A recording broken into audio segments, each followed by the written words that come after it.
नमस्कार दोस्तों, कैसे हैं आप लोग। आज मैं आपके सामने कंटेम्प्रेरी इंडिया एंड एजुकेशन का एक क्वेश्चन प्रोग्राम ऑफ एक्शन 1992 लेके आए। अभी तक हमने बहुत सारी स्कीम्स, बहुत सारी पॉलिसीज़ और बहुत सारे कमीशन पढ़े हैं। आज हम लोग पढ़ेंगे प्रोग्राम ऑफ एक्शन 1992। तो प्रोग्राम ऑफ एक्शन का मतलब ये होता है, मतलब कोई बहुत ही त्वरित काम करने के लिए जो एक प्रोग्राम को किया जाए वो इसमें है। तो 1992 में जो प्रोग्राम ऑफ एक्शन जिसे बोला जाता है, इसको revised national policy of education 1992 भी बोला जाता है। इसको बनाने का मुख्य उद्देश्य जो था वो था फॉर नॉन फॉर्मल एजुकेशन जो था उसको स्ट्रॉन्ग एंड इन्फ्लुएंशियल बनाना। किस तरह से जो है निरौपचारिक शिक्षा की जो है प्रभावशाली और सफल बनाया जाए, उसके लिए संशोधित राष्ट्रीय शिक्षा नीति revised national policy of education 1992 बनी थी।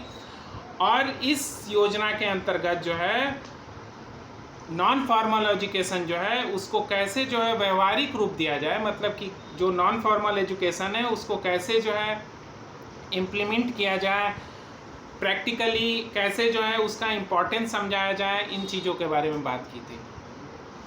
तो जो 1992 का प्रोग्राम ऑफ एक्शन है, जिसको शॉर्ट में POA भी बोला जाता है, उसमें बहुत सारी चीज़ें बताई गई थी। उनके बहुत महत्वपूर्ण सुझाव थे, उनके बारे में हम लोग अभी बात करेंगे। तो पहला उसमें था कि establishment of non formal education, मतलब कि निरौपचारिक शिक्षा के लिए जो है केंद्र जो है बहुत सारे इंस्टीट्यूट खोलें और उसमें अनुसूचित जाति जनजाति के लोगों को भी दे एडमिशन, और उसमें लड़कियों को भी दे और उसमें हैंडीकैप्ड को भी दे। आप लोग फिर से एक बार ये चीज़ समझ लीजिए कि कोई भी एजुकेशन पॉलिसी जो आती थी वो 5 डिप्राइव्ड क्लास के बारे में ज़्यादा से ज़्यादा सोचती थी, क्योंकि अगर समाज के सभी वर्ग का उत्थान हम करेंगे तो देश का विकास होगा। तो इसमें भी वही किया गया कि establishment of non formal education centre जो हैं वो ज़्यादातर जो हैं उन बच्चों के लिए थे जो असहाय हैं, जो आर्थिक रूप से कमज़ोर हैं, उनके लिए था। फिर दूसरा था कम्युनिटी कंट्रीब्यूशन, मतलब समुदाय का कैसे योगदान हो।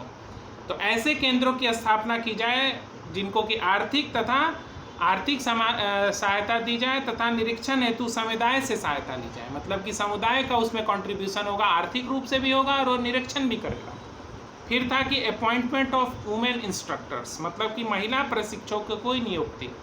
वुमेन इंस्ट्रक्टर अगर रहेंगे तो वो क्या करेंगे कि अगर मान लो कि कोई जो है रूरल एरिया में रह रहा है तो वो अपनी बेटियों की शिक्षा या एजुकेशन जो है वो चाहते हैं कि वुमेन एजुकेटर्स ही दे। वुमेन एजुकेटर्स अगर देगी तो वो ज़्यादा कंफर्टेबल होते हैं।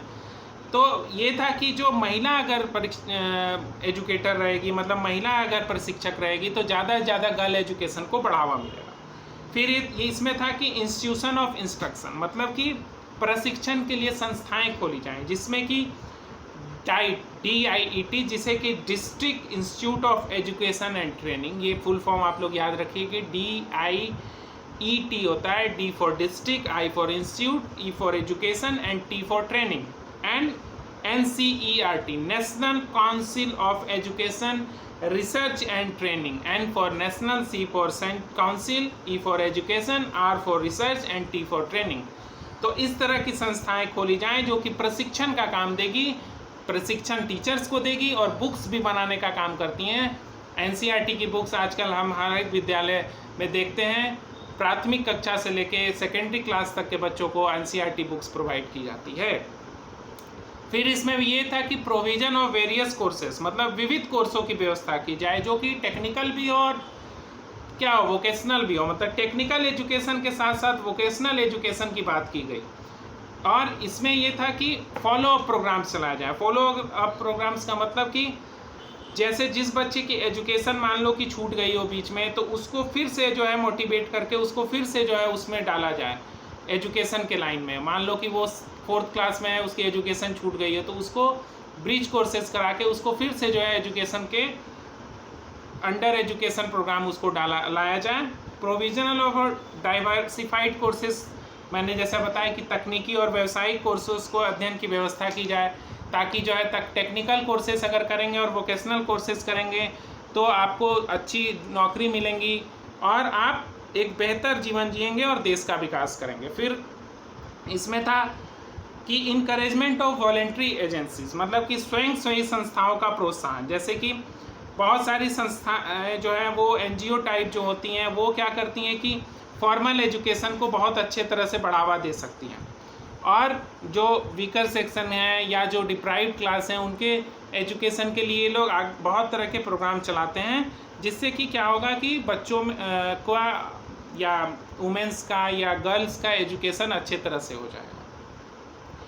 तो प्रोग्राम ऑफ एक्शन को अच्छी तरह से लागू करने के लिए बहुत सारी जो योजनाएं थी उसमें बहुत तरह की बातें की गई थी, और जो प्लानिंग कमीशन था उसने भी अपनी योजनाओं में बहुत तरह की चीज़ें की। जैसे जो 6th प्लानिंग कमीशन था, जो कि जिसमें कि 9 to 14 ईयर्स के लिए मल्टीपल एंट्री सिस्टम की व्यवस्था की गई। मतलब कि जो 9 से 14 वर्ष के बच्चे हैं, अगर किन्हीं कारणवश उन्होंने पढ़ाई अपनी छोड़ दी है या स्कूली शिक्षा से वंचित रह गए हैं, तो इन्हें मल्टीपल एंट्री सिस्टम के द्वारा इनको फॉर्मल एजुकेशन दिया जाए और इनके स्ट्रेस को कम किया जाए, और ज़्यादा से ज़्यादा जो स्ट्रेस दिया जाए, ज़्यादा से ज़्यादा जो बल दिया जाएगा वो 11 से 14 साल के बच्चों पे दिया जाएगा, ताकि जो है इनको शिक्षित किया जा सके। और ये चूँकि बड़े जो बच्चे थोड़ी बड़ी क्लासेस में जाते हैं या एज होता है, तो वो एजुकेशन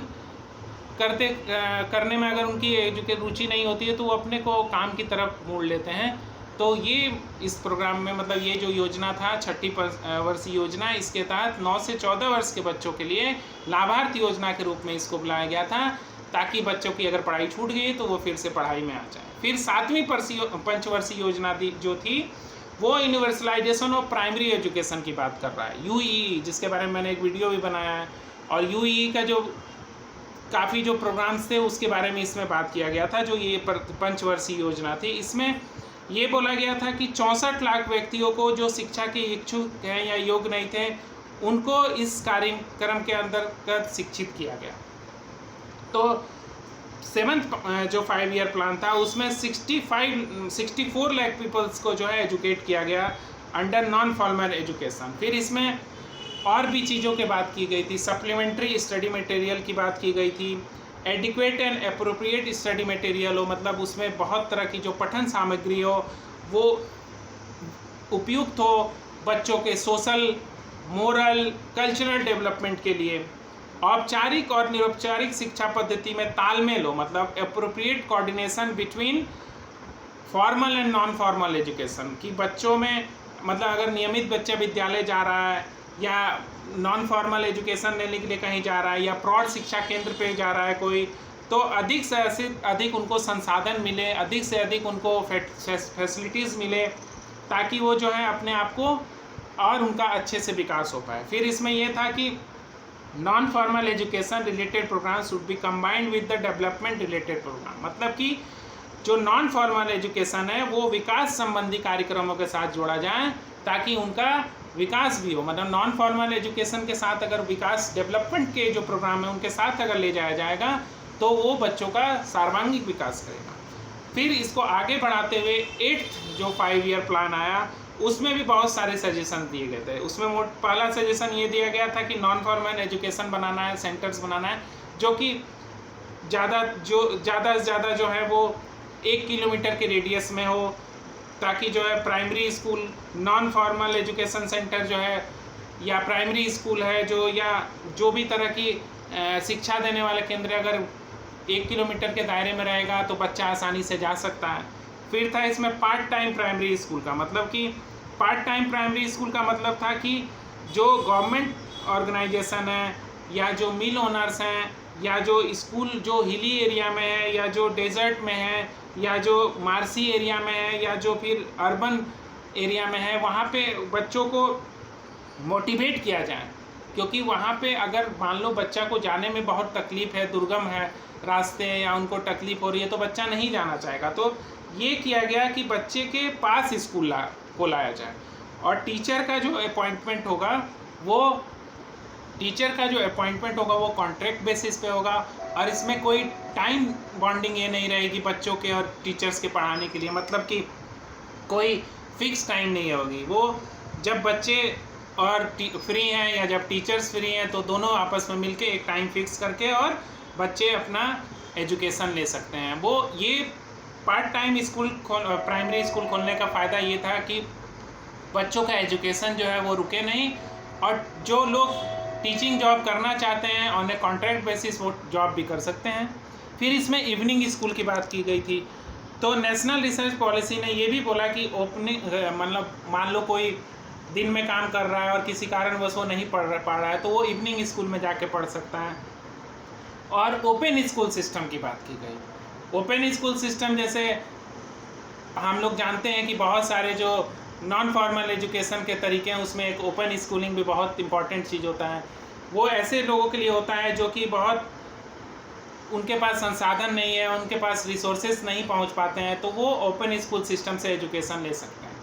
ओपन स्कूल सिस्टम जो होता है वो आपको मटेरियल्स भी प्रोवाइड करता है और ऑनलाइन क्लासेस ले सकते हैं आप जो है, या उनके कुछ सेंटर्स होते हैं जहाँ पे वीकेंड्स पे क्लासेस होती हैं। तो इस तरह से बहुत सारे जो पहलुओं को ध्यान में रखते हुए प्रोग्राम ऑफ एक्शन को बनाया गया था, जिसमें कि ज़्यादा जो है जोर जो है नॉन फॉर्मल एजुकेशन के ऊपर दिया गया था कि किस तरह से फॉर्मल और नॉन फॉर्मल को टाई अप किया जाए, एक साथ इंटरलिंक करके दिया जाए, कैसे स्कूल जो है part time school, evening school, open school खोला जाए, कैसे जो है वुमेन इंस्ट्रक्टर्स को रखा जाए ताकि महिला शिक्षिका अगर रहेंगी तो गर्ल्स एजुकेशन को भी बढ़ावा दिया जा सकता है, और नॉन फॉर्मल एजुकेशन सेंटर जो है पास में खोले जाएं बच्चों के, मतलब विद्यालय को बच्चों के पास लाना है, डिप्राइव्ड क्लास को अपलिफ्ट करना है। आप लोग ये याद रखिएगा, हमेशा जो भी पॉलिसीज और जो भी प्रोग्राम होंगे, कोई भी कमीशन ने जिसने कमीशन थे उन्होंने 5 डिप्राइव्ड क्लास को जरूर ध्यान में रखते हुए चीज़ें बनाई थी। तो आप लोग हर एक पॉलिसीज़ एंड जितने भी तरह की प्रोग्राम से उसमें इन 5 क्लास को जरूर लिखिएगा। तो ये प्रोग्राम ऑफ एक्शन में आप लोगों के लिए मैंने इतनी सारी चीज़ें बताई हैं। आप लोग इसको देखिए, वीडियो को कमेंट कीजिए, लाइक कीजिए, सब्सक्राइब कीजिए। धन्यवाद।